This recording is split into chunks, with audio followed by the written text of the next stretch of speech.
la mañanera de Ángel correspondiente al viernes de la semana que hoy, como suelo decir, laboralmente hablando, hoy termina. Viernes 9 de diciembre del año 2022. Mire, la verdad es que este gobierno y quien lo encabeza, el bulto López Obrador, tiene una capacidad de hacer el ridículo que a mí me tiene sorprendido. Qué forma de mentir tan burda y qué manera de exhibir su, no sé si su ignorancia, su demagogia, pero al margen de cuál sea la cualidad que priva en él, qué ridículos hacen. Con motivo de esta situación en Perú, acusa él al gobierno peruano que bloquearon, no, que dijo, allanaron la embajada. Dice, allanaron la embajada. ¿Cómo el jefe de Estado y jefe de gobierno, que en nuestro caso el presidente de la República encarna esos dos puestos, se atreva a acusar a un gobierno hermano, el gobierno peruano, que allanó la embajada mexicana? Dice uno, ¿de dónde saca que allanó la embajada? Bueno, ¿qué sucedió? Que ante el rumor que Pedro Castillo iba en un vehículo con sus guardias rumbo a la embajada mexicana para solicitar asilo o refugiarse ahí en la embajada, civiles bloquearon, pusieron sus carros alrededor para que no pudiera entrar a las instalaciones de la embajada. Ahora bien, a medida que empiezan las cosas a saberse, pues resulta que el presidente sí fue consultado, le pidieron y él de ahí habló con Ebrard y esto y alistaron el avión y pues como diría el clásico, ténguele tu avión y ténguele tu asilo. Y empiezan a recordarse las acusaciones que se le hicieron prácticamente desde que comenzó su periodo gubernamental a Pedro Castillo y sus familiares. Aquello era una organización criminal, delincuencial, si gusta usted. De tal manera que era cuestión de semanas o meses que lograra el Congreso destituirlo. Y le llegó el día y él en una medida desesperada, la desesperación típica del delincuente, y vea usted lo que resultó. Es tan inepto Pedro Castillo que ni siquiera pudo preparar su salida. Absurdo, pero bueno, ese es el nivel de quien ahora el presidente de México defiende, y la oligarquía, las presiones y una bola de tonterías, inmiscuyéndose además en los asuntos internos que, como dije, de un país hermano. Pero vamos a dejar eso por la paz. La pregunta que quiero dejarle a usted este fin de semana es una muy sencilla. ¿Quién sigue ahora? Primero fue Evo Morales, hoy es Pedro Castillo. ¿Y quién sigue mañana? Alguien me dirá, bueno, Ángel, ya siguió la viuda de Kirchner, la señora Cristina Fernández. Bueno, es cierto, de alguna manera, el Poder Judicial ya la sentenció. Sin embargo, al gozar de fuero constitucional, no la pueden detener y además ella tiene el derecho de apelar a esa sentencia y que corra un proceso de lo que llamamos aquí en México la segunda instancia. Pero en unos videos que sacó anteayer o en un video, la señora está loca, fuera de sí. Dice uno, ¿pero qué le pasa, señora? Si usted considera que es inocente, pues plantéelo de una manera sensata. Pero una serie de aspavientos, faramaya y gritando, lo menos que puede ella, vamos a decir, el mensaje que evidentemente envía es que la torcieron en la maroma y es evidentemente culpable. Pero eso lo determinará el Poder Judicial de Argentina. Pero el hecho es que ya le dieron un rasponcito. Y como dije ayer, la señora viuda de Kirchner es, junto con la señora, ya afinada también, en 1953, la señora Eva Duarte de Perón, las dos mujeres más corruptas de la vida política argentina contemporánea. En fin, pero viene otra vez la pregunta, ¿quién sigue ahora en América Latina?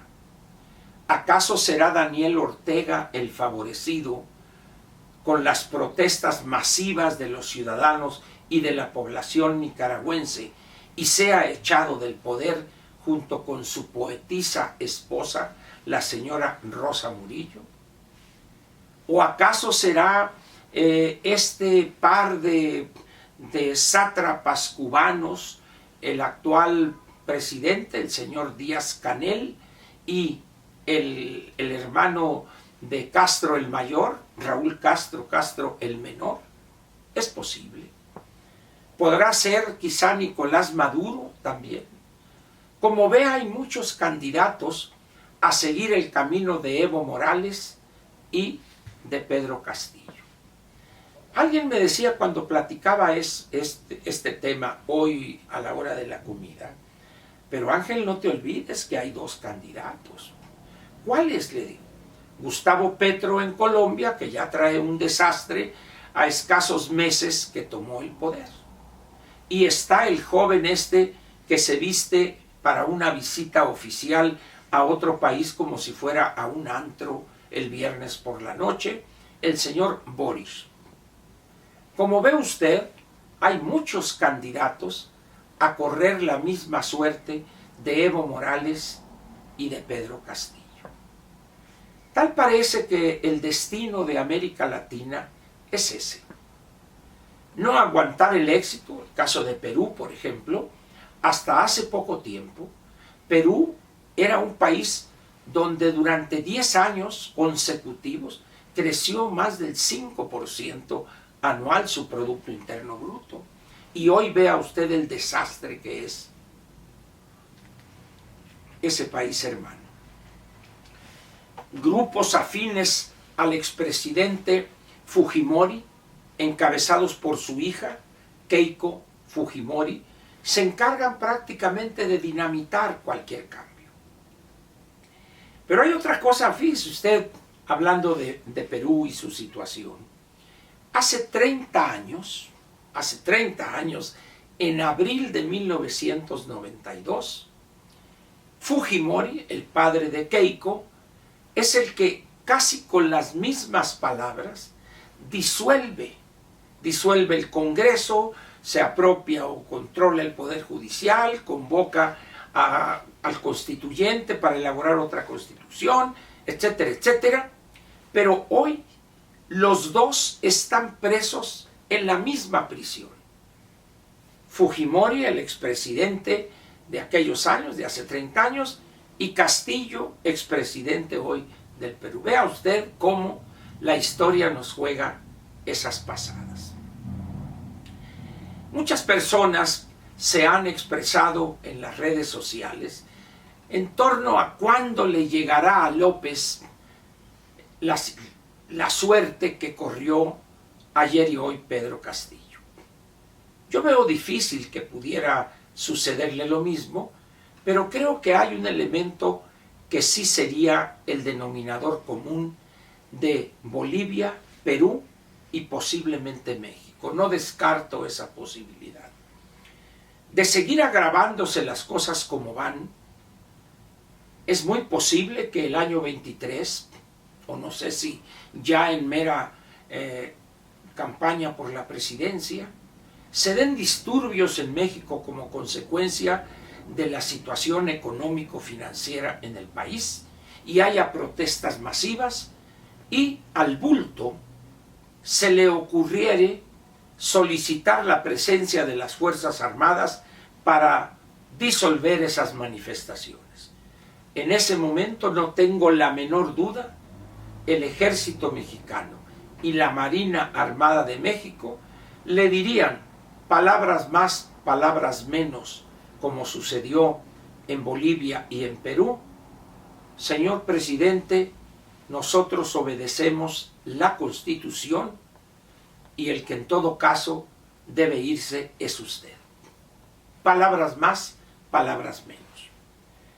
López Obrador ha cometido un gran error al pretender creer casi en el sentido religioso del verbo, que por todas estas canonjías, privilegios, chorros de dinero que le ha entregado más al ejército que a la marina, va a controlarlos de tal manera que en caso de conflictos o de protestas masivas le ayudarían a sostenerse en el poder y a reprimir a la población.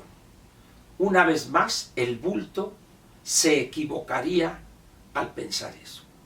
Sin embargo, bueno, pues habrá que esperar a ver si efectivamente el que sigue es el bulto o se tiene que sumar a la cola y se agregaría a Daniel Ortega, a cualquiera de los otros que guste usted, a Díaz-Canel y Raúl Castro, a no sé quién le gusta antes, ya le dije Daniel Ortega, pero sería Alberto Fernández, Petro, Boris, no lo sé, pero de que la lista es larga, es larga.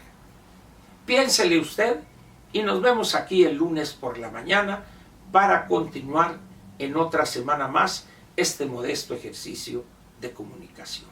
Muchas gracias.